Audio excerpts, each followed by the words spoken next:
बिलगा सगळे सोपं येतं सोंगाला. अव घुटण्यात मेंदू अर्धा झाड नको सोंगू, बुडा बसून सोंग नाही तर यश टाकीन डोक्यात. अव अर्धा झाड सोंगले तर आपलाच फायदा आहे. काय फायदा आहे? अव अर्धा झाड सोंगले की अर्धा झाड तशीच राहीन. मग तिथं सायबीन वावरात पडन. मग पुढच्या वर्षी सायबीन पेराचं काम नाही, आपोआप सायबीन उगन वावरात. अव बिना मेंदूचे तो बापाला सोंगली ती काय सायबीन? हो मावशी, काही सायबीनची झाड तशीच आहे तुमच्या मांग. अय भाऊ, माझ्या डोळ्याचं ऑपरेशन व्हायले, दिसत नाही मला नीट. पण ही नुकसान उडाल ना आमची. जाऊ का मग घरी? नाही नाही, घरी नका जाऊ सोंगा. लय ऊन आहे बापा आज. ऊन दररोजच राहतं. नाही पण आज जास्तच आहे.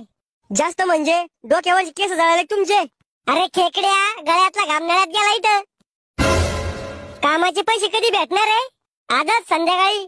थोडेफार शिल्लक द्या जो मला पैसे. थोडे म्हणजे किती? 5-6 लाख फक्त.